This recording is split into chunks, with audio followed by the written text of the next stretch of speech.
안녕하십니까? 예, 반갑습니다. 명절들은 잘 새셨죠?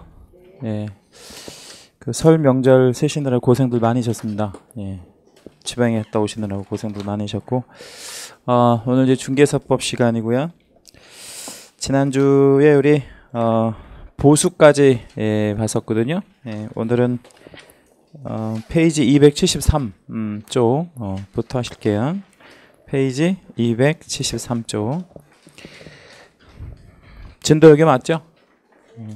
자, 273페이지 제5절 금지행위 이렇게 돼 있는데, 오늘 이제 우리가 법령 뒷부분을 좀 마무리를 좀 질 건데, 뒷부분은 설명을 좀 많이 요한다기보다는요, 암기하실 게 좀 많아요, 우리가. 그래서 오늘 제가 한 6가지 정도 암기하셔야 됩니다 라고 말씀드리는 게 있을 건데, 보통 이제 그런 것들은 출제률이 100%라고 말씀드릴 수 있겠고요.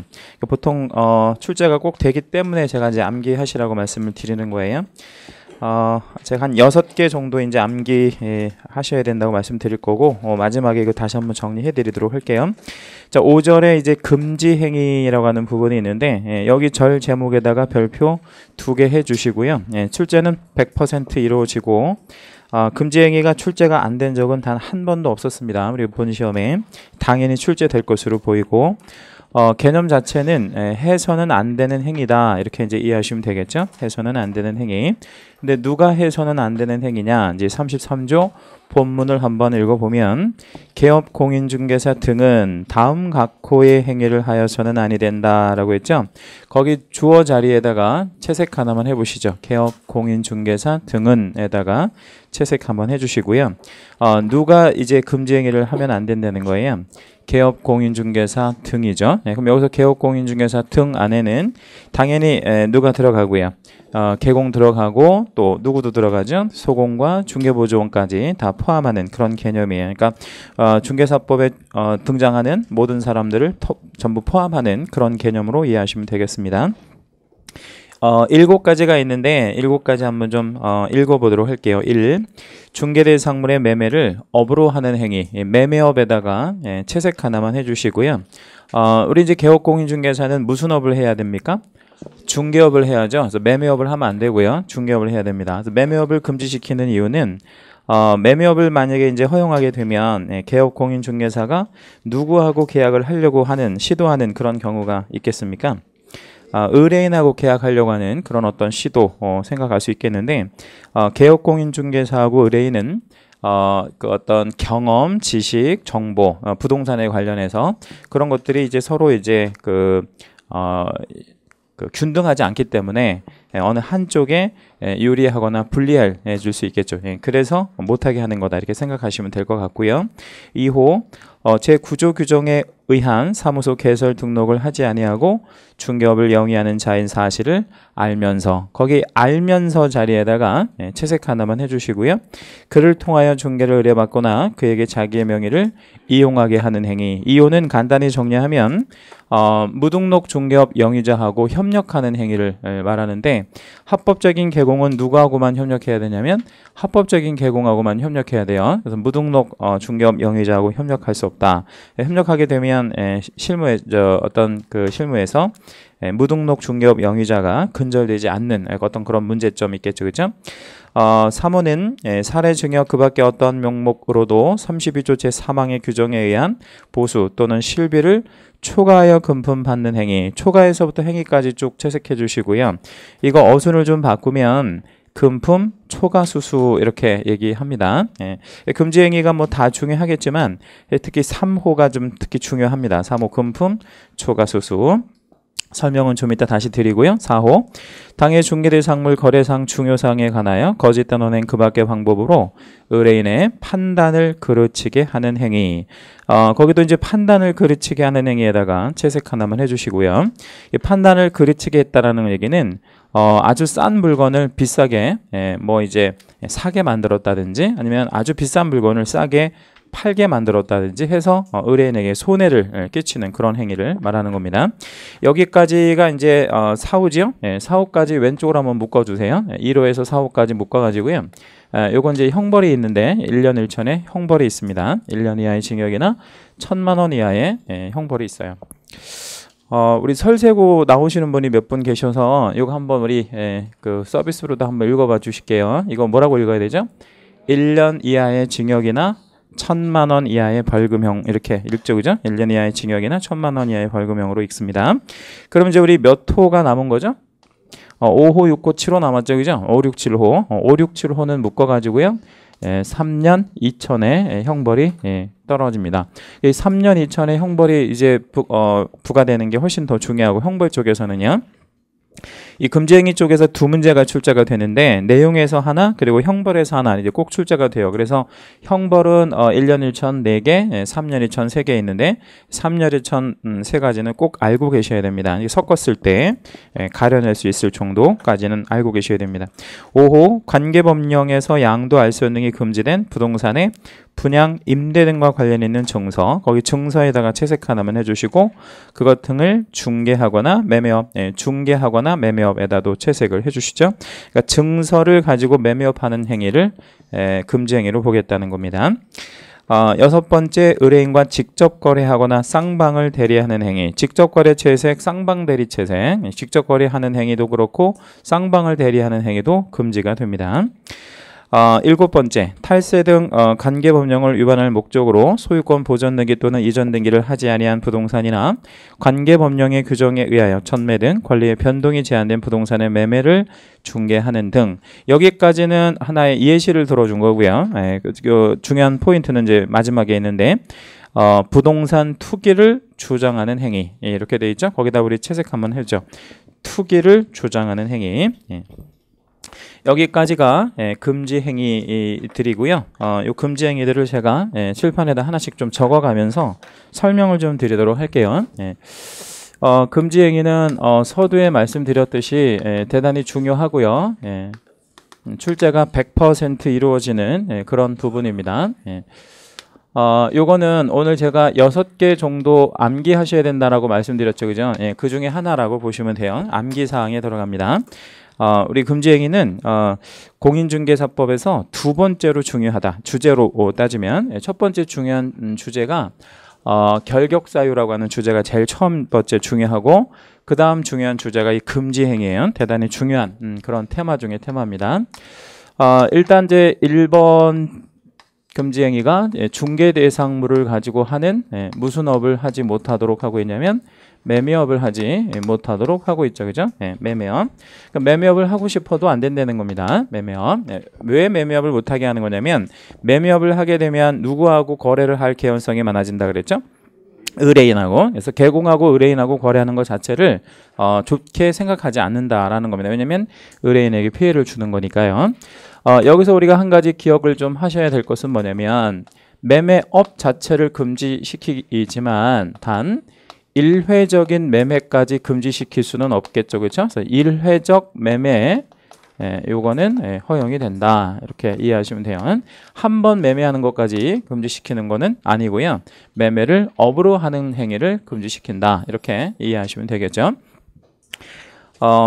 올해 우리 4월 13일 날인가요? 아니면 4월 23일 날인가요? 그죠? 총선이죠, 그죠? 총선이 있는데 총선 전에 공인중개사법이 개정이 좀 될 것으로 보이고요. 그 개정되어지는 개정안 중에 이것도 하나 이제 들어가 있는데 이거를 허용해 주는 걸로 지금 이제 현 정부에서 가닥을 잡은 것 같아요. 이걸 풀어주는 쪽으로.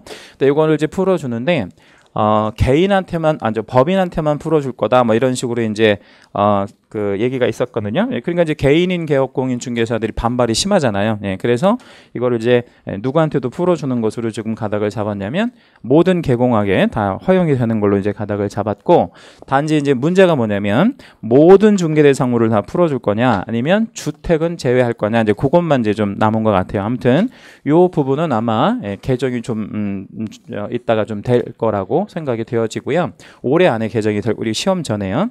아무튼 이 중개대상물의 매매를 업으로 하는 것을 금지시키는 것은 조금 우리가 자본주의 사회에서 조금 이거는 좀 무리수가 있는 그런 규정인 것 같아요. 개인적으로 봤을 때. 이거는 그래서 올해 안에 허용될 가능성이 아주 농후하고요. 개정안이 지금 현재 나와 있습니다. 두 번째, 무등록 중개업을 영위하는 자임을 알면서 협력하는 행위, 알면서 협력하는 행위를 우리가 중개업이라고 하죠. 여기서 이제 2호에서 중요하게 생각하셔야 될 포인트는 알면서라는 거죠. 그죠? 어떤 사정을 알았다를 우리가 두자로 뭐라 그래요? 악의라고 얘기를 하죠. 그죠?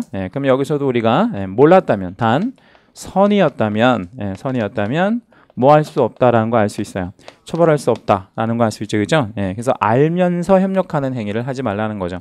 다시 한번 정리해 보면 합법적인 개공은 누구하고만 협력해야 돼요? 합법적인 개공하고만 협력해야 돼요. 그 불법 중개업을 영위하는 사람하고 협력하지 말아라. 왜냐하면 시장에서 근절되지 않기 때문에. 세 번째 금지 행위는 금품, 초과, 수수.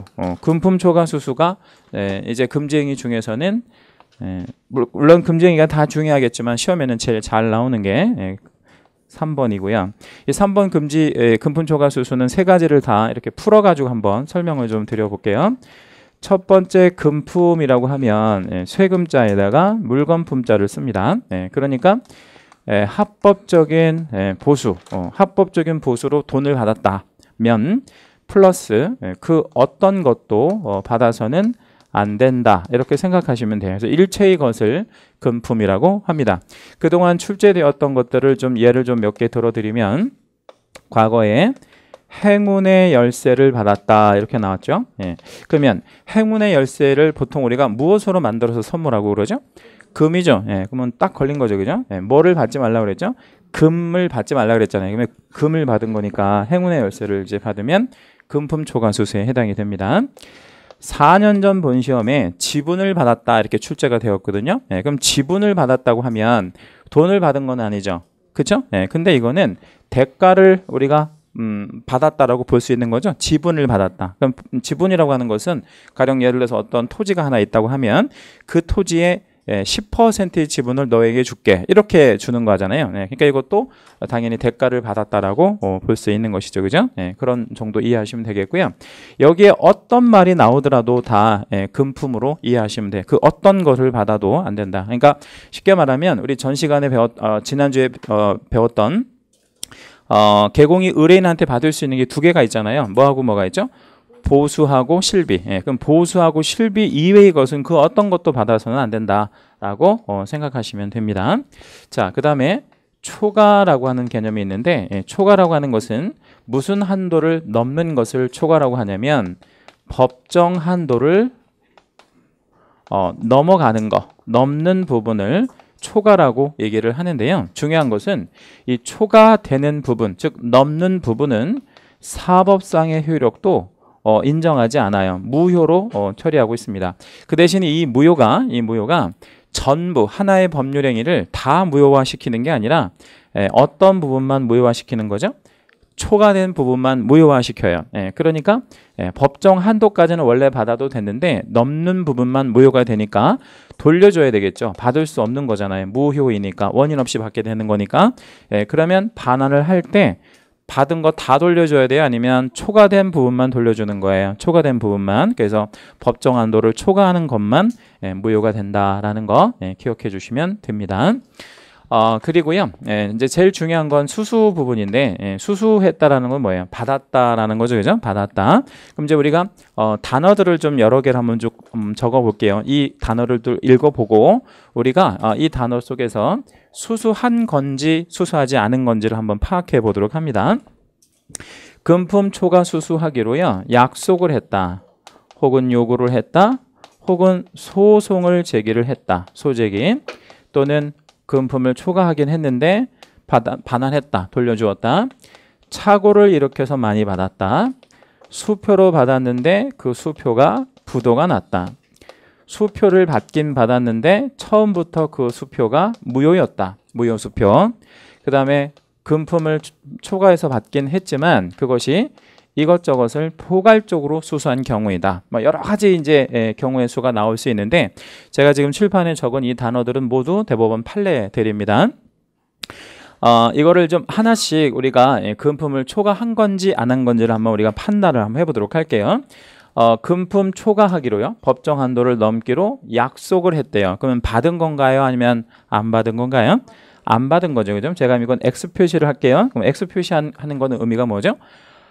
이거는 처벌할 수 없다라는 거. 다시 말씀드리면 금지행위가 아니다라는 겁니다. 그러면 요구를 했대요. 돈을 달라고 요구를 했대요. 초과한 거예요? 안 한 거예요? 안 한 거죠. 그죠? 요구했으니까. 받지 않았잖아. 요구만 했지. 그 다음에 소송을 제기했다는 건 뭐냐면 약속한 대로 달라고 했더니 손님이 안 준 거예요. 그러니까 개공이 뭐를 걸었어요? 소송을 걸은 거지. 그러면 이건 받은 거예요? 안 받은 거예요? 안 받은 거죠. 소송을 제기했지 받지 않았잖아요. 그죠? 그럼 X 표시하는 것들은 전부 금지행위가 아닌 것들이다. 이거 가지고 처벌할 수는 없다. 자, 근데 반환이라는 말이 나왔어요. 그죠? 반환. 반환했다라는 거는 어떤 의미예요? 받았다가 돌려주었다. 그러면 이거는 받은 걸로 봐야죠. 그럼 제가 이거 동그라미 한번 잡아볼게요. 그러면 이 동그라미 의미는 뭐예요? 처벌한다. 금지행위로. 그러니까 넘는 부분을 받으면 무효라서 돌려줘야 되는데 돌려주면 그걸로 끝나는 것이 아니라 뭐도 한다 이거예요. 처벌도 한다. 처벌도 하는 그런 개념으로 이해하셔야 됩니다. 자, 금품을 초과해서 수수하게 했는데 착오를 일으켜서 많이 받았대. 뭐 계산착오, 뭐 계산기가 전자계산기가 고장 나가지고 착오를 일으켜서 많이 받은 겁니다. 이러면 이거 나중에 그 취소하거나 이렇게 할 수 있나요, 없나요? 우리 민법 시간에 배웠던 거 보면 중요한 부분에 착오를 일으키면 법률행위 자체가 취소할 수 있다 그러잖아요. 근데 이거는 취소할 수 있는 행위가 아니라는 겁니다. 이거는 하나의 범죄행위이기 때문에 범죄행위를 취소할 것 같으면 교도소 가는 사람이 누가 있겠어요? 다 취소해버리죠. 그렇죠? 그래서 이거는 처벌한다. 동그라미는 처벌한다는 뜻입니다. 그 다음에 수표로 받았는데 그러니까 받을 때 이미 금품을 초과한 거예요. 근데 그 수표가 뭐 됐다는 거죠? 부도났다는 겁니다. 그러면 이거는 초과한 걸로 본다, 초과하지 않은 걸로 본다? 초과한 것으로 본다. 자, 왜 초과한 것으로 본다? 이미 받았으니까요. 부도난 건 나중에 사정이 변한 거지 안 받은 게 아니죠. 그죠? 당연히 처벌한다라는 겁니다. 그 다음에 이제 수표를 받긴 받았는데 처음부터 뭐인 수표를 받았어요. 무효인 수표, 효력이 없는 수표를 받은 겁니다. 그럼 이건 금품 초과 수수한 거다, 안 한 거다? 이거는 안 한 것이다 라는 거죠. 이건 왜 안 한 거예요? 처음부터 무효인 수표였으니까. 무효인 수표라는 건 글자 그대로 읽어보면 뭐가 아닌 거를 받은 거예요. 수표가 아닌 거를 받았지. 그러면 뭐 한 장 받은 거네. 종이 한 장 받은 거네. 이건 금품을 초과한 것이 아니다. 이렇게 이해하시면 되는 거죠. 그 다음에 포괄적 수수를 했다라고 되어 있는데 이게 무슨 얘기냐면요. 좀 전에 제가 개공이 합법적으로 받을 수 있는 대가가 두 개 있다 그랬죠? 뭐하고 뭐가 있다 그랬죠? 보수하고 실비. 그러니까 보수하고 실비를 합쳐서 받은 거예요. 보수하고 실비를 합쳐서 받았거든요. 그러면 합쳐서 받아도 돼요? 아니면 합쳐서 받으면 안 돼? 받아도 되죠. 그거 자체가 보수하고 실비를 합쳐서 받았기 때문에 보수로만 본다면 법정 한도를 넘어갔다 이 말이에요. 그랬다 하더라도 얘가 받아서는 안 될 보수를 받은 것은 아니죠. 그래서 이거는 뭐 하지 않는다? 처벌하지 않는다. 이렇게 정리해 주시면 되겠고요. 시험에 잘 나오는 거 순으로 좀 말씀을 드리면 이거 참 잘 나옵니다. 이거 수표 부도난 거. 그 다음에 얘는 우리 본 시험에 아직 한 번도 안 나온 것들이라서 주의하고 계셔야 돼. 잘 기억하고 계셔야 됩니다. 물론 다른 것도 다 중요하겠지만 제가 특히 별표해 드리는 것들은 본 시험에 아주 잘 나오는 그런 것들이다. 이렇게 생각하시면 됩니다. 자, 네 번째 판단을 그르치게 하는 행위, 금지행위입니다. 판단을 그르치게 한다라는 뜻은 무슨 얘기냐면 아까 말씀드렸듯이 싼 물건을 비싸게 사게 만든다든지 아니면 비싼 물건을 싸게 팔게 만든다든지 하는 것들을 우리가 이제 판단을 그르치게 하는 행위인데요. 여기서는 조금 어려운 말로 자귀와 부자귀에 의한 금지행위가 모두 있을 수 있습니다. 자귀에 의한 금지행위는요. 적극적으로 거짓 언행을 하는 거예요. 그러니까 의뢰인한테 거짓말을 해가지고 이제 뭐 싸게 팔게 만든다든지 비싸게 사게 만든다든지 적극적으로 거짓말을 하는 것을 자기에 의한 금지행위라고 해요. 그럼 부작위에 의한 금지행위라고 하는 것은 그 밖의 방법 이렇게 생각할 수 있는데, 이 그 밖의 방법이라고 하는 건 뭐냐면 고지하지 않은 거, 이런 것들을 생각하시면 돼요. 그러니까 예를 들어서 손님이 우리 사무실에 올 때 시세에 대해서 잘못 알고 왔어요. 처음부터 잘못 알고 온 거예요. 근데 그거를 바로 잡아줘야 될 의무가 있잖아요. 개공의 법률적으로. 근데 그거를 하나의 어떤 그 기회로 삼아가지고 뭐 좀 손해를 보게 만들었다든지 이렇게 하는 것 자체가 금지행위입니다. 그러면 개공은 어떻게 해야 되냐면 사실대로 있는 그대로를 설명해 줘야 할 법률적 의무가 있는 거죠. 여기까지가 형벌이 몇 년 몇 천 있다 그랬죠? 좀 전에 1년 1천. 이거 기억해 주시면 되겠고요. 5호부터 볼게요. 5호는 증서 있죠, 그죠? 증서. 증서를 가지고 중개하거나 혹은 매매를 업으로 하는 행위를 금지행위라고 합니다. 자, 5호에서 이제 중요한 포인트는요. 이제 여기 또 매매업이 되게 이제 중요한데, 요 매매업과 1번 매매업을 한번 구분해 볼게요. 1번 매매업은 형벌이 몇 년 몇 천이었죠, 아까? 1년 1천. 근데 5번 매매업은 형벌이 몇 년 몇 천이에요? 3년 2천. 그러면 어떻게 구분하셔야 되냐면 바로 요 증서라는 말을 가지고 구분하셔야 돼, 그죠? 그러니까 문장 안에서 증서라는 말이 나오면 이거는 매매업할 수 없고, 혹시라도 매매업하다가 적발이 되면 3년 2천으로 처벌을 받는다. 반대로 증서라는 말이 없고 그냥 중개대상물만 나왔단 말이에요. 중개대상물에 대한 매매업, 이러면 이건 형벌은 몇 년 몇 천? 1년 1천. 이런 식으로 구분할 줄 아셔야 돼요. 그러면 여기서 증서가 뭔데, 이걸 이제 좀 설명을 드리면, 이 증서는 되게 많아요. 그리고 이거는 우리 법에서 사용하는 용어도 아니고요. 건축법 시간에 사용하는 개념이거든요. 이 증서가. 근데 대표적으로는 입주자 저축 증서 같은 게 있어요. 그래서 입주자 저축 증서를 우리가 실무적인 용어로 뭐라고 불러요? 청약 통장이라고 부르죠. 그러니까 통장 같은 거 사고 팔고 하고 그러면 안 되잖아요. 그거를 우리가 입주자 저축 증서, 이렇게 증서라고 얘기를 하는데, 이건 쉽게 말하면 뭐가 아닌 것이다 라고 생각하셔야 돼. 청약 통장은. 그러니까 중개 대상물이 아니다. 그렇죠? 그럼 중개 대상물이 아닌 것을 가지고 매매하거나 혹은 중개하거나 이렇게 하면 금지행위로 해당이 된다. 이렇게 이해하시면 됩니다. 여러분 전봇대 보고 다니나요? 전봇대? 그 보고 다니셔야 돼요. 안 보고 다니시면 부딪히잖아요. 그죠? 그러니까 전봇대 보고 다니시는데, 전봇대에 뭐가 붙어 있죠? 청약 통장 뭐 합니다? 팝니다, 삽니다, 뭐 이런 거 붙어 있죠, 그죠? 그 청약 통장 거래하는 사람들이 이제 제법 많은데 이거 모두 불법입니다. 근데 여기서 우리가 기억하실 것은 이 청약 통장을 판 사람, 산 사람, 뭐 한 사람, 중개한 사람 셋 다 처벌합니다.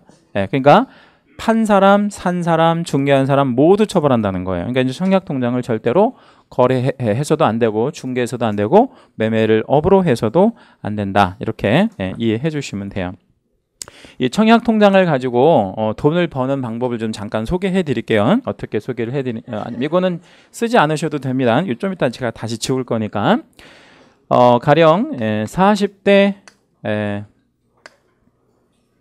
세 자녀 이상 둔 무주택 세대주가 통장을 하나를 가입을 했어요. 통장을 하나를 가입을 했습니다.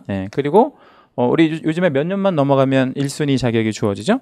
1년 이제 넘어가면 1순위 자격이 주어지잖아요. 그래서 1년 이상 넘어갔어요. 근데 그 가점이라고 하는 거 있잖아요. 가점. 청약 통장 하려면 이제 청약하려면 이제 그 점수가 이제 이렇게 나오는데, 가점이 한 80점 정도 됩니다. 80점 정도 되면 점수가 높은 거예요, 낮은 거예요? 굉장히 높은 거죠. 그럼 웬만한 데 다 넣으면 다 당첨이 되는 그런 점수가 이렇게 있는 사람이 있어요. 이 사람이 이제 전봇대를 봤더니 청약 통장을 뭐 한다라고 딱 이렇게 써 있냐면 팝니다 이렇게 이제 써 있는 거예요. 그래서 이거 이제 보고 전화를 했어요. 했더니 점수가 몇 점입니까? 이렇게 이제 물어보더라 이거예요. 그래서 이제 물어봤더니 80점입니다 했더니 이 사람이 뭐라고 얘기를 하냐면 3천만 원 드릴게요. 이렇게 얘기를 하는 거예요. 3천만 원. 근데 이 통장엔 지금 얼마가 딱 들어가 있냐면 300밖에 안 들어가 있는데 이걸 3천에 주고 사겠다는 겁니다. 그러면 이 사람이 당연히 팔겠죠. 그죠? 그래서 팔아요. 그러면 뭐를 파는 거예요? 3천만 원을 받고 이 사람은? 응? 이 통장 자체를 파는 거잖아요. 예, 근데 그 통장 자체 파는 것 자체가 무효입니다. 이거는 거래가 안 되는 건데 이거 팔았잖아요. 무효인데 이 둘은 그냥 사고 팔고 한 거예요. 그리고 뭐를 줘버리냐면요. 통장에 실물을 주는 거예요. 통장에 실물. 그러니까 통장을 줘버리는 겁니다. 예, 그러면 통장에 들어가 있는 돈은 누구 거예요? 네? 자, 통장에 300이 들어가 있다 그랬잖아. 이거 빼버리면 지위 자체가 없어지는 거니까 이 통장에 들어가 있는 지위는 누구 거예요? 그러니까 이 사람 거예요. 왜냐하면 이 통장의 명의자가 아직 이 사람이니까. 그러니까 지금 이 사람은 얼마만 지금 받은 셈이 되는 거죠? 3천만 받은 거예요. 3천만 받고 통장에 실물만 준 거고 300은 아직도 은행에 가면 내가 찾을 수 있는 돈이에요. 그렇죠? 네. 그런 상태에서 이 사람이 통장을 이제 사가지고요. 그 통장의 명의를 통해서 말하자면 청약을 이렇게 청약 신청을 합니다. 그러면 이 사람이 가점이 높으니까 당첨이 되겠어요, 안 되겠어요? 당첨이 되겠죠. 당첨이 됩니다. 근데 당첨이 됐는데 좋은 동에 좋은 층으로 이제 이게 된 거예요. 예를 들어서 그러면 이제 이거를 내놔요. 이제 이렇게 시장에다 내놓습니다. 내놓는 게 이제 뭐가 내놓는 거냐면 분양권 형태로 이제 내놓게 되는 거죠. 근데 이 분양권 형태로 내놓은 건데 누가 분양계약을 치러야 하는 겁니까? 이 사람이 지금 분양계약을 체결해야 되거든요. 왜 이 사람이 분양계약을 체결해야 돼? 이 사람 명의로 당첨이 됐으니까요. 근데 이걸 분양권이라고 부르지 않아요. 왜냐하면 아직 뭐만 된 상태니까요. 당첨만 된 상태니까. 그래서 무슨 권 상태에서 거래가 이루어지냐면 당첨권 상태에서 거래가 이루어지는 거예요. 그러니까 다시 말씀드리면 통장의 실물과 이 당첨을 했다라고 하는 어떤 출력물 있잖아요. 요즘에 인터넷으로 많이 이제 신청하니까 그거 두 개밖에 없는 거예요. 그걸 가지고 거래가 쭉 이루어집니다. 근데 이제 우리 서울에서 있었던 위례 신도시 같은 경우에는 3천에 주고 사가지고요. 피가 굉장히 높을 때 1억까지 갔어요. 1억 2천 뭐 이 정도까지 갔거든요. 그러니까 1억 정도에 팔은 거예요. 누가 팔은 거예요? 통장을 뭐 한 사람이? 판 사람이 1억 받고 그냥 판 거예요. 그러면 이 사람은 차익을 얼마를 챙겼어요? 7천만 원을 챙긴 거죠. 왜 7천을 챙긴 거예요? 원금이 자기가 얼마가 들어갔죠? 3천 들어갔죠. 그리고 이제 피를 얼마를 받은 거죠? 1억. 그러면 이제 1억을 받고 거래가 이루어진 게 분양권이 거래가 이루어진 거야? 아니면 당첨권이 거래가 이루어진 거야? 아직도 당첨권 상태. 모두 불법입니다. 그러면 마지막에 이 당첨권을 산 사람은 1억 주고 산 사람은 누구한테 연락을 할 수밖에 없어요? 얘한테 연락을 해야 돼. 통장 판 사람한테. 그죠? 해서 뭐 해달라고 해야 되겠어요? 이제 건설회사에 가야 돼요. 건설회사에 가서 무슨 계약을 체결하고 건설회사에 가서 무슨 계약을 체결해야 돼? 분양계약을 체결을 하면 분양계약을 체결하면 당첨권이 아니라 무슨 권이 이제 되는 거죠? 분양권이 되는 거죠. 분양권 상태를 만들어서 이제 뭐를 해달라 그래야 돼? 명의를 이전해달라고 해야죠. 분양권 상태에서 명의 이전이 가능하니까. 근데 봐요. 이 사람이 지금 통장을 얼마에 최초에 팔았다 그랬죠? 3천. 그럼 3천에 팔았으면 이 사람이 지금 분양계약을 체결할 때 시세가 얼마인지 알아보겠어요? 안 알아보겠어요? 알아보겠죠. 근데 시세가 막 1억 정도 넘어간단 말이에요. 그럼 만약에 여러분이 이 통장 명의자 같으면 3천만 원만 받았는데 그냥 순순히 명의를 넘겨주겠어요? 아니면 돈을 요구하겠어요? 돈을 요구하겠죠. 당연히. 지금 시세가 1억이나 되고 나는 3천밖에 못 받았으니까 얼마 정도를 요구하겠어요? 여러분이 이제 3천은 이미 받았어. 시세는 1억이야. 그럼 얼마 정도를 요구할 것 같아요? 저 같으면 한 5천 정도는 요구할 것 같아요. 5천 정도. 그러니까 한 2천 정도 손해보고. 그죠? 그러니까 여기서 한 최소한 3천에서 5천 정도의 돈을 요구하는 거예요. 누구한테? 마지막에 당첨권 산 사람한테 최초 분양자가. 그러니까 이 거래가 얼마나 위험한지 알 수 있겠죠. 그럼 이 사람이 돈을 요구하면 이 사람은 돈을 또 줄 수밖에 없잖아요. 이 사람이 분양계약을 안 해주면 명의 자체가 넘어오지 않으니까. 그러면 이제 돈 못 준다고 하면 이 사람 입장에서는 그럼 나는 신고하겠다라고 얘기한다고. 이거 자체가 불법이니까. 그죠? 그럼 신고하면 세 사람 다 걸린다 그랬죠. 그죠? 누구 걸린다 그랬죠? 판 사람 그리고요. 산 사람인데 어떤 산 사람? 중간에 산 사람들은 다 빠져나갑니다. 중간에 판 사람들은 증거가 하나도 안 남은 거예요. 그죠? 그러면 누가 걸리는 거야? 맨 마지막에 당첨권 산 사람. 걸린단 말이에요. 그러니까 이 사람하고 이 사람 입장에서는 완전히 이제 이렇게 어떤 손해를 볼 수밖에 없는 그런 상황이 되는 거죠. 그래서 통장은 절대로 거래하셔도 안 되고 중개해서도 안 되고 불법입니다. 근데 이게 사실은 돈은 좀 돼요. 돈은요. 어떤 사람이 돈이 되겠어요? 중간에 들어가 있는 사람들, 중간에 들어가 있는 사람들. 그래서 이게 금지 행위로 되어 있는 거다. 이렇게 생각하시면 돼요. 자, 6번째. 직접 거래 쌍방 대리.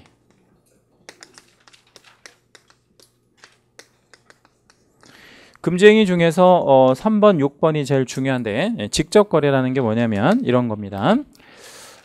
의뢰인과 직접 상대방이 되는 거래를 직접 거래라고 합니다. 자, 이 직접 거래도 사례 하나 드릴게요. 이 사례는 적어 놓으셔도 됩니다. 자, 토지가 하나 있는데 이 토지가 시세가 10억 정도 나가는 토지입니다. 근데 이 토지를 갑이라고 하는 사람이 소유하고 있는데요. 이거를 급하게 팔아야 합니다. 급하게 얼마 정도 팔아야 되냐면 일주일 안에 이걸 현금화 시켜야 되거든요. 여러 가지 이유가 있어요. 뭐 부도가 날 지금 상황이거나 뭐 혹은 합의금이 들어가야 되거나 뭐 여러 가지 급한 상황이 되어서 이걸 일주일 내에 말하자면 현금화 시켜야 되는 그런 급박한 상황이에요. 그러면 이거를 얼마에 내놓으면 일주일 안에 팔릴 수 있을까요? 10억짜리를. 이게 아파트 같으면 뭐 한 8, 9억 이 정도만 내놔도 9억만, 1억만 싸게 내놔도 팔릴 거예요. 근데 토지 같은 경우는 황금성이 많이 떨어지니까 얼마 정도에 내놔 이거 일주일 안에 바로 현금화 시킬 수 있으냐면 이건 급매로 내놔서는 안 되고요. 급금매 정도로 내놔야 되는데 보통 한 50% 정도 시세에. 그러면 이게 한 5억 정도에 이렇게 내놓게 됩니다. 자, 이거를 누가 제일 처음에 이 물건을 받게 되나요? 누가 이걸 받게 되죠? 개공이 받게 되죠. 개공이. 그렇죠? 이거를 개공 사무실에 내놓을 수밖에 없잖아요. 이걸 신문에다 내놓을 수는 없잖아. 신문에다 뭐 내놓으려면 광고 회사에 전화해야 되고 그 광고 보고 또 기다려야 되고 하니까 개공한테 내놓을 수밖에 없다는 거죠. 얼마에 팔아달라고요? 5억에. 얼마짜리를? 그러면 얼마에 지금 차익이 지금 생겨나는 거죠? 5억이 지금 눈에 왔다 갔다 하는 거죠. 개공한테. 자, 개공은 어떻게 해야 하겠어요? 사들일 가능성이 상당히 많죠. 사들이게 되면 처벌을 받는다는 거죠. 누구가 처벌을 받는다는 거예요? 개공이요. 몇 년 몇 천으로? 3년 2천으로. 이렇게. 얘는 처벌하지 않고요. 얘는 그냥 자기 물건 싸게 판 죄밖에 없는 거죠. 그죠? 이 사람은 손님하고 계약을 하면 안 되는데 손님하고 계약을 했기 때문에 처벌을 받는다는 거죠. 이거를 처벌하는 게 여러분 지나친 것 같아요? 아니면 처벌하지 않는 게 지나친 것 같아요? 처벌하는 거 지나치죠. 그래서 요것도 개정될 가능성이 많아요. 뭐 풀리면서 같이 풀릴 거냐면 1번 풀리면서 요것도 같이 풀릴 가능성이 일단 가능성이 아주 농후합니다. 그런데 현재까지는 이게 금지가 되고 있는데 현재도 이거를 개공들이 안 하느냐 해요. 어떤 식으로 할 수 있냐면 보세요. 의뢰인과 직접 상대방이 되는 거래를 직접 거래라고 한다고 그랬잖아요. 그러면 이걸 어떻게 하면 되겠어요? 간접적으로. 그 간접적으로 한다면 예를 들어서 배우자 명의로 거래를 하는 그런 경우 생각해 볼 수 있겠죠. 그러니까 자, 나한테 들어온 물건인데 나의 누구한테요? 배우자 명의로 그거를 거래를 하는 거예요. 그러니까 손님하고 우리 사무실에 온 손님하고 그렇죠? 내 배우자하고 뭐가 되어줄 수 있도록 매매할 수 있도록 이렇게 이제 개공이 뭐 해주면 되는 거예요? 중개해주면 되는 거죠. 이거는 전형적인 중개지 직접 거래가 아니죠. 그죠? 이렇게 이해하시면 되고요. 이 배우자 자리에 자녀가 들어오면 안 돼요. 자, 왜 안 되냐면 돈이 누구 건지 되게 중요한데 이 5억이라는 돈이 개공의 돈이다라고 생각을 해보세요. 돈은 누구의 돈이라고요? 개공의 돈. 그러면 자녀 명의로 사들이면 이건 뭐예요? 명의신탁에 걸리잖아요. 명의신탁에. 그렇죠? 그러니까 이건 안 된단 말이에요. 자녀 명의로. 부모님 이름도 당연히 안 되고요.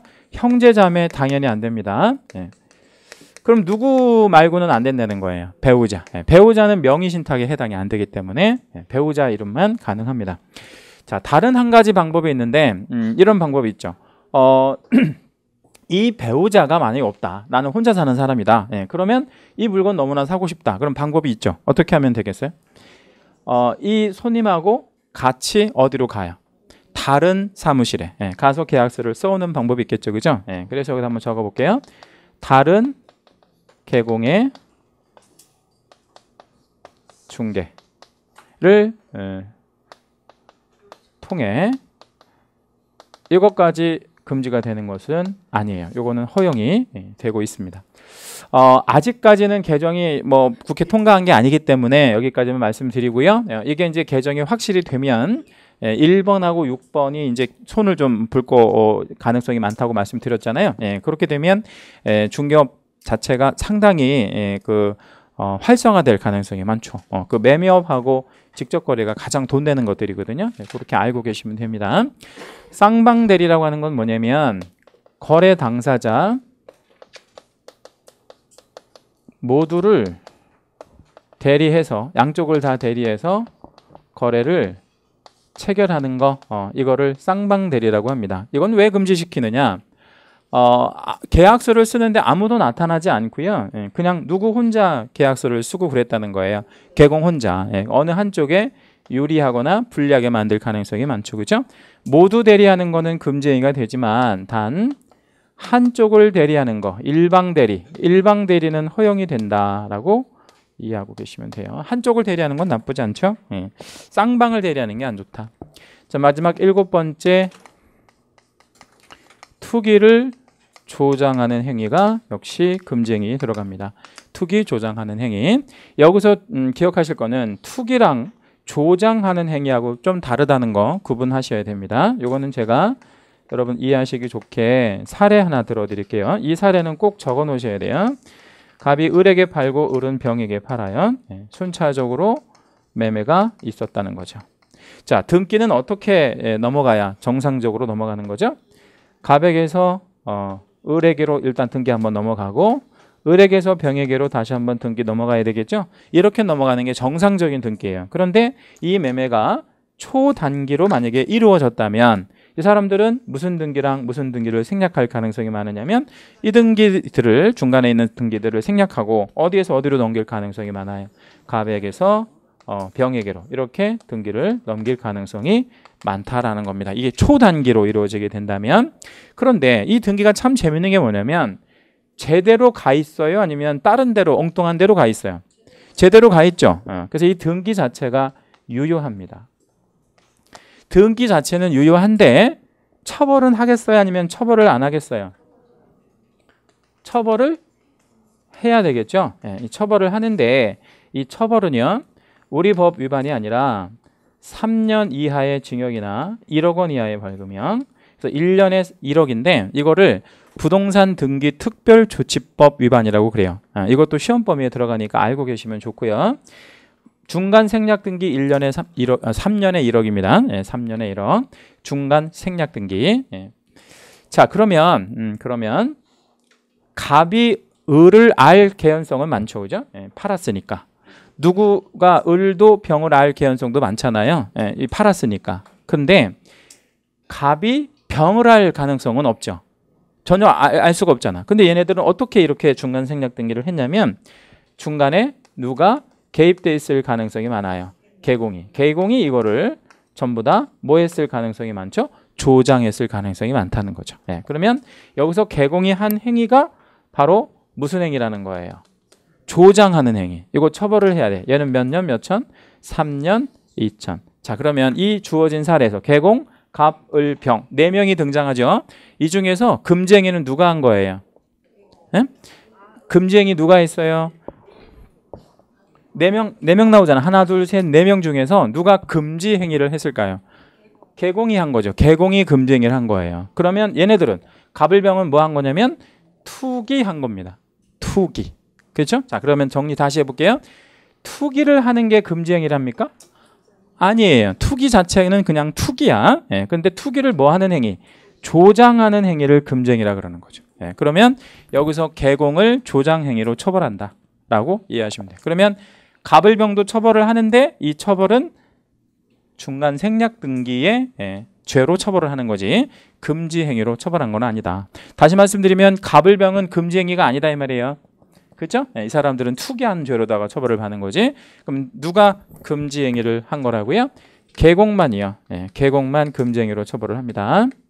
나머지는 중간 생략 등기의 죄로 처벌을 하는 거고요.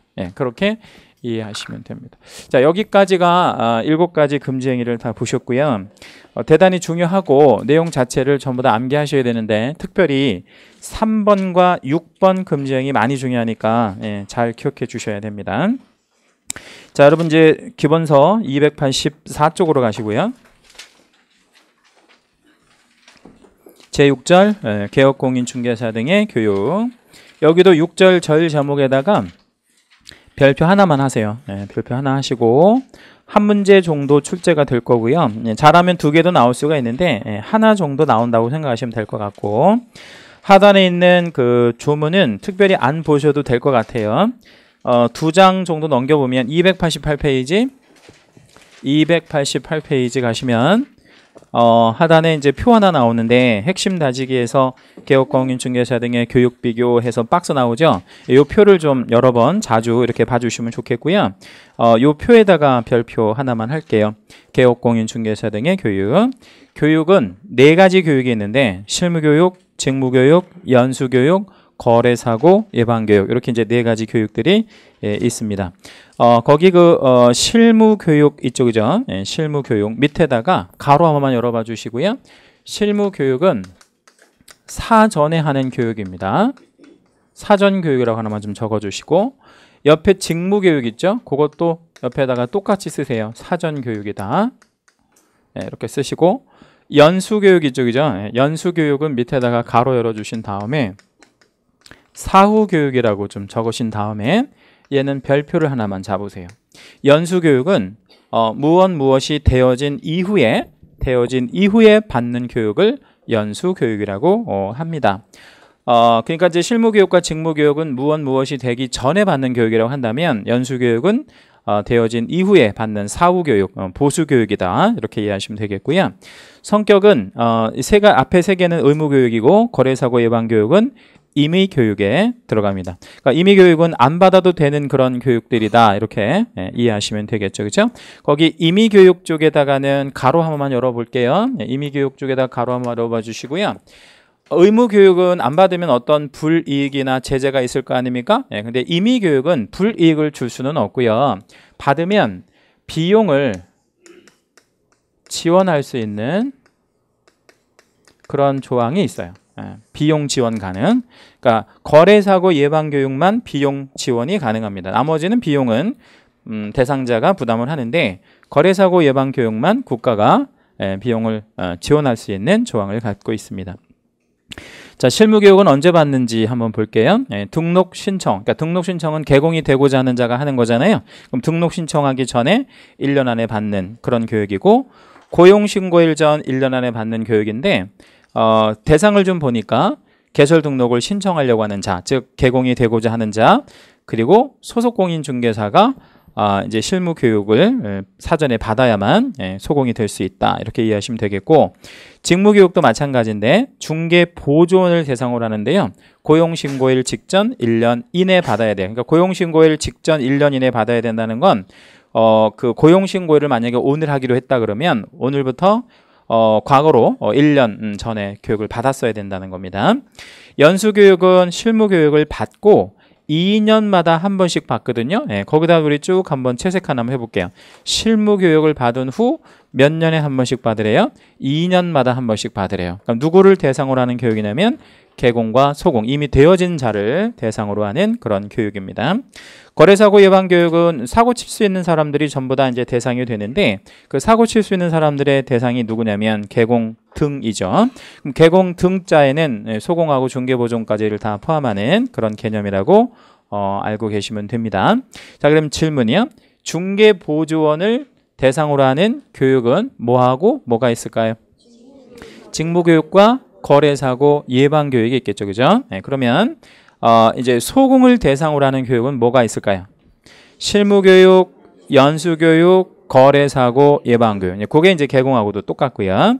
한 줄 더 내려오면 이제 내용이 있는데 실무교육의 내용은 3번째 줄 가운데 보면 법률 지식 뭐 이런 말 들어가 있죠. 그죠? 거기다가 채색합니다. 실무교육의 가장 중요한 내용은 법률 지식을 교육한대요. 법률 지식.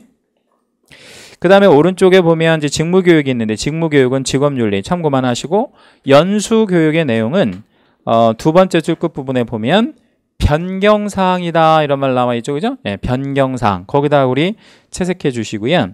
출제가 된다면 실무교육과 연수교육의 내용을 바꿀 가능성이 농후해 보이는데 그 두 개 바꿨을 때 구분하는 단어는 뭐밖에 없어요. 법률 지식과 변경사항밖에 없죠, 그죠? 그래서 개정된 거 2년에 한 번씩 강의하는 게 교육하는 게 연수교육이고 최초에 이제 우리 실무 나가서 사용해야 될 법률 지식을 교육하는 게 실무교육이다 이렇게 이해하시면 되겠고요. 교육의 시간은 숫자는 암기하실 필요 전혀 없고요. 어떤 교육이 가장 길어야 하는지 정도만 알고 계시면 돼요. 그래서 무슨 교육을 가장 길게 해야 돼요? 실무교육. 그 다음 교육은요? 연수교육. 그리고 가장 짧아도 되는 교육은요? 직무교육. 3-4시간 정도면 된다. 이렇게 이해하시면 되겠고 자, 제가 질문 하나 드려볼게요. 실무교육을 안 받으면 무슨 불이익이 있을까요? 실무교육을 안 받았어. 불이익. 나한테 오는 불이익. 개공이 되지 못하거나 소공이 되지 못하거나 이런 불이익이 있겠죠. 그러면 연수교육을 안 받았을 때는 현실적인 불이익을 하나 줘야 될 거 아니에요. 근데 중요한 건 연수교육은 이미 뭐가 되어진 사람을 대상으로 해. 개공과 소공이 되어진 사람을 대상으로 하기 때문에 막 등록을 취소하거나 고용관계를 종료시키거나 이럴 수가 없잖아요. 그러니까 가장 현실적인 대안이 뭐예요?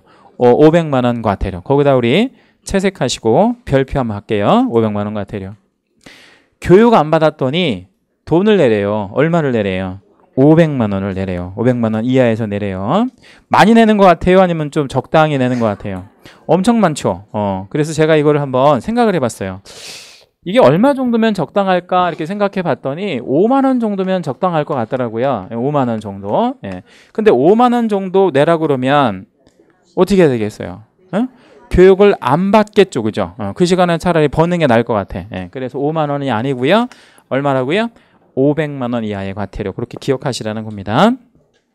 연수교육은 자주 나한테 이제 도래하잖아요. 2년에 한 번이면 금방금방 도래하잖아요. 그래서 얼마 전까지 준비하라고 나한테 연락을 해줘야 된대요. 2개월 전. 거기도 우리 채색 하나 해주시고요.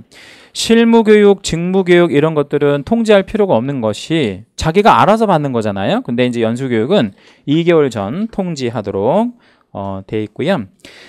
맨 밑에 이제 실시권자를 보니까 이제 시도지사는 4가지 교육을 다 실시할 수 있는데 반해서 등록관청은 무슨 교육만 실시할 수 있도록 되어 있네요. 등록관청은 직무교육하고 거래사고 예방교육, 그죠? 그리고 국장은 무슨 교육? 거래사고 예방교육. 뭐 그런 약간의 차이점이 있다는 정도만 이해하시면 되겠고요. 박스 밑에 여백에다가 요거 좀 적어 놓으세요. 5줄입니다. 5줄.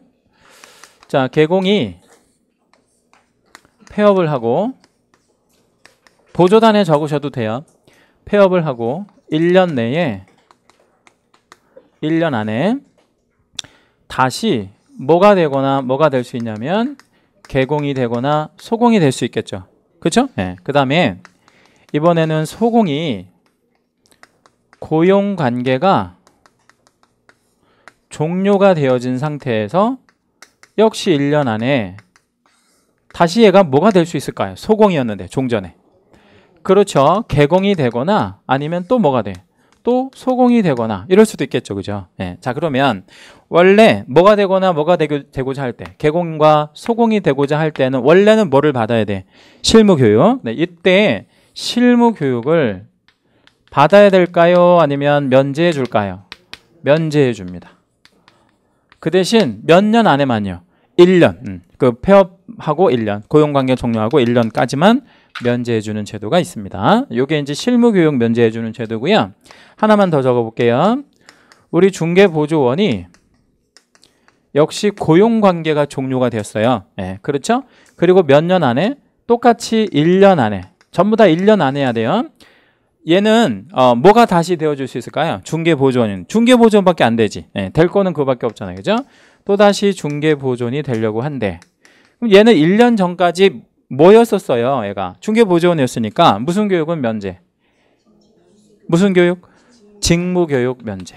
요거는 직무교육을 면제한다. 그러면 정리해 볼게요. 교육을 면제해주는 제도가 경우의 수가 5개가 나옵니다. 그쵸? 하나, 둘, 셋, 넷, 5개 이렇게. 실무교육 면제는 4가지 경우, 직무교육 면제는 1가지 경우. 그래서 총 5가지 경우가 교육을 면제해준대. 공통점은 뭐냐면 몇 년 안에 그것이 있어야 된다는 거예요. 1년 안에 있어야지. 근데 예를 하나 들어볼게요. 개공이 폐업하고 3년 지났대. 개공이 폐업하고 3년 지났대. 다시 개공이나 소공이 되려고 해. 그러면 교육 받아야 돼? 안 받아도 돼? 당연히 받아야죠. 네, 그렇게 이제 이해해 주시면 됩니다. 자, 여기까지가 이제 우리 5장을 보셨고요. 이제 6장은 다음 시간에 하기로 하고요.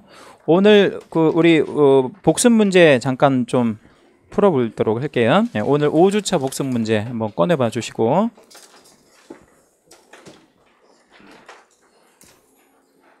문제집은 다 있으시죠?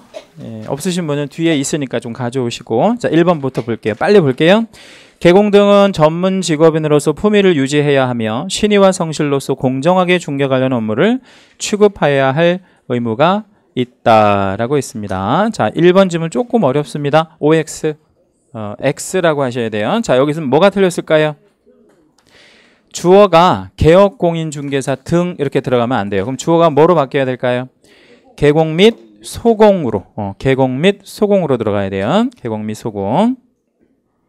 2번, 개업공인중개사 등은 업무상 알게 된 의뢰인의 비밀을 어떠한 경우에도 누설하여서는 아니 된다. OX, X. 자, 이건 뭐가 틀렸을까요?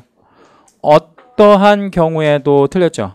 비밀을 누설해야 하는 경우도 있습니다. 어떤 경우에 있냐면 오히려 비밀이 상대방에게 고지해야 할 고지사항이다. 이럴 때에는 신의 성실의 의무하고 충돌이 되기 때문에 말해줘야 하는 경우가 있다 그랬죠. 그죠? 예, X예요. 3. 개공은 거래의 안전을 보장하기 위하여 필요하다고 인정하는 경우에는 거래계약이 이행이 완료될 때까지 계약금, 중도금, 잔금을 개공의 명의로 예치하도록 권고하여야 하며에서 단락을 끊고요. 여기까지만 OX. X. 자, 뭐가 틀렸을까요? 권고하여야 하며 아니에요. 권고할 수 있으며 이렇게 들어가야 돼요. 그러니까 이거는 권고제도지 의무는 아니라는 거죠. 권고제도다 이 말이에요. 의무가 아니고. 예치기관으로는 금융기관, 공제사업자, 신탁업자 등이 있다. 뒤에는 맞아요. 뒤에는 맞는데 하여야 하며가 틀렸습니다. 4번. 중개의뢰인은 계약금 등의 예치명의자가 될 수 없으나 예치명의자 밑줄 한 번만 해주시고요. 예치명의자는 거래 당사자는 안 되는 거죠. 그죠? 예, 그러면 예치명의자는 반드시 몇 자여야 돼? 제3자. 예, 제3자. 예치명의자는 반드시 제3자여야 합니다. 따라서 여기까지 맞았고 개공은 예치명의자가 될 수 있다. 전체 OX? O. 5번. 예, 개공은 중개행위를 함에 있어서 자신의 고의과실로 인하여 의뢰인에게 재산상 손해를 발생하게 한 때 그 손해를 배상할 책임이 있다. 반면 개공의 귀책 사유가 없는 경우에는 어떠한 경우에도 좀 신경 쓰이네요. 손해배상 책임을 지지 않는다. OX, X. 어떠한 경우가 있으면 손해배상 책임이 있지요? 어떤 경우 있죠? 그러니까 무과실 책임은 어떤 경우에 부담하지? 2가지나 있는데 하나만. 고용인에게 고의과실이 있었거나, 또 하나는 뭐였었죠? 사무실을 타인에게 제공했거나 이런 경우에는 본인의 귀책 사유가 없어도 당연히 책임 있죠. 6번. 업무보증금으로 공탁한 공탁금은 개공이 폐업 또는 사망한 날로부터 3년 이내에는 회수할 수 없다. 그럼요. 이는 의뢰인을 보호하기 위한 규정이다. OX. 의뢰인 때문에 그런 거죠. 의뢰인이 손해배상을 안전하게 받아가기 위해서. 7. 개공이 중개업무 수행 시 고의과실로 인하여 의뢰인에게 재산상 손해를 가한 경우 그 손해를 배상하여야 하는 바 이를 과실책임이라 하고 개공은 과실책임만 부담한다. OX, X. 개공은 무슨 책임도 부담하죠? 무과실 책임도 부담하는 경우가 있습니다. 7번 문제는 별표 하나만 해주시고요. 8번.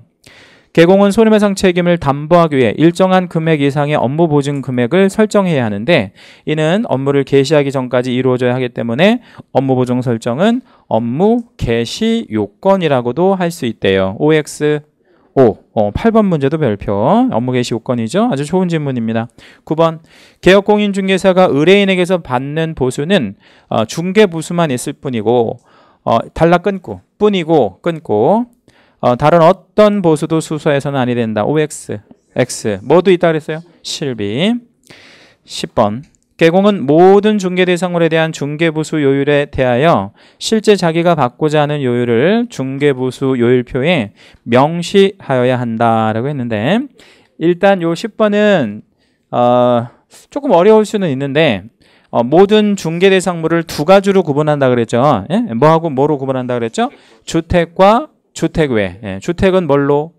시도조례로 다시 한번 정해준다 그랬고 주택 외는 국토부령이 정하는 범위 안에서 협의한다 그랬잖아요. 예. 자, OX, X 모든 거를 다 명시할 필요는 없고요. 주택 외만 명시합니다. 주택은 시도조례가 정하는 대로 받을 거기 때문에 주택은 명시할 필요가 없어요. 예. 주택은 요율표라는 것이 시도조례만 걸어놓으면 되는 거니까. 10번 문제도 별표. 예. 꼭 알고 계셔야 됩니다. 11번. 주택과 주택 외 중개 대상물에 대한 중개보수 산출 요율은 그 기준이 서로 다르답니다. 서로 다르지요? 예, 11번은 맞고 12번. 주택 외 중개 대상물에 대한 임대차 보수 산출 시 월 차임에 100 또는 70을 합하여 거래 금액을 계산하지 않는다라고 했습니다. OX X 계산해야 되겠죠? 예, 주택이든 주택 외든 월 차임 있으면 월 차임액 곱하기 100 아니면 70 꼭 해야 됩니다. 13. 개공은 업무에 관하여 의뢰인으로부터 소정의 보수를 받는다. 그럼요. 다만 거래 행위가 무효 취소 해제된 경우에는 그 원인은 불문하고 보수를 받을 수 없다. 그 원인은 불문하고 이게 좀 신경 쓰이네. 그렇죠? 예. 일단 OX 먼저 해볼게요. OX X 뭐가 틀렸냐면 그 원인이 뭐냐에 따라서 받을 수 있는 경우도 있습니다. 그 원인이 누구 때문에 무효 취소 해제된 경우에는 받을 수 있어요. 의뢰인의 어떤 규칙으로 인해서 무효 취소 해제된 경우에는 개공이 잘못한 게 아무것도 없잖아요. 그럼 받을 수 있는 게 맞죠. 13번도 별표 아주 잘 나오는 지문이고 14번.